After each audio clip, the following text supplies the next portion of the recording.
following your Okay. lead here.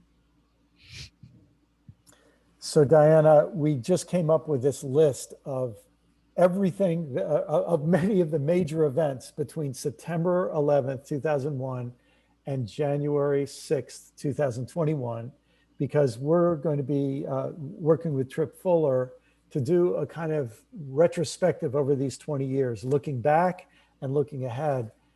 And man, at the end of that, once we had that list, it's sort of amazing we survived these 20 years.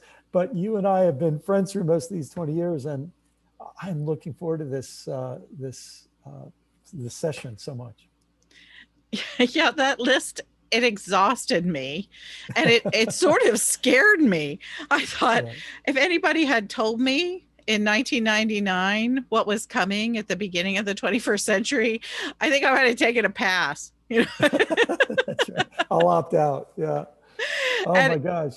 and it is really great that you and I and Trip are going to be together and sort of walk down this road and think about these events and how they've just had such a huge impact on Christian faith and practice. And both you and I, our whole really our whole careers have Yes. been in the shadow of the falling of the towers in New York.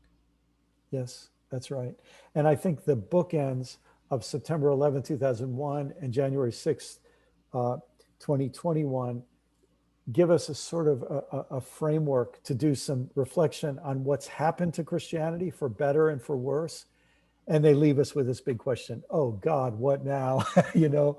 Because once we grapple with this and we just try to get our arms around these 20 years, I think we're going to be in a better place to look ahead. Yeah, interestingly enough, I do too. I mean, I certainly have really very difficult days. I mean, and I think some of my closest friends know how much I struggle actually with depression. But there's also this part of me that is able to sort of embrace where I am in the timeline and to recognize this is it. This is the life that we got. This Yeah. is where we were born, and it's either we grapple with this and reflect on it and live in it in a meaningful way, or it all becomes just kind of survival.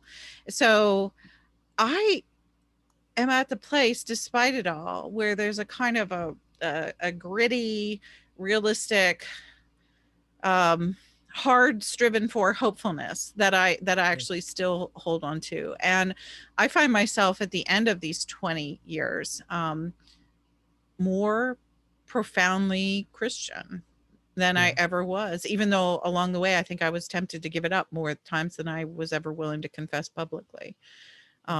So I hope we can end with a kind of a provocative vision and hope for the future. Well, you've been a good friend to me through these 2 decades, and Trip has been such a great friend. And watching his, in many ways, he came of age during this period of time, and it's going to be such a great opportunity to talk with him. So we hope that lots and lots of folks would like to be part of this. I have a feeling that folks who sign up for this one are going to really, really be glad they did.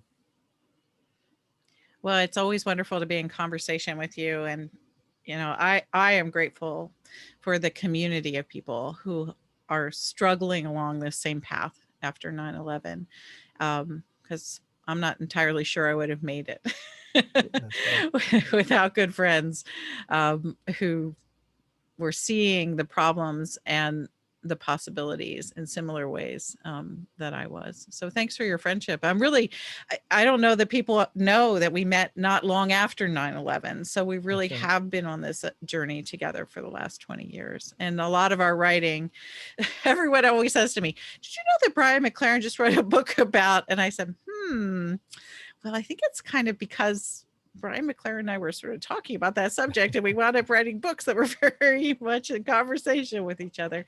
So That's it's right. been a real joy to have you as a colleague, and it has been really fun to meet Trip along the way. I just he opens my imagination and he makes me laugh and causes me to see the world I think in a more ironic and occasionally appropriately cynical way.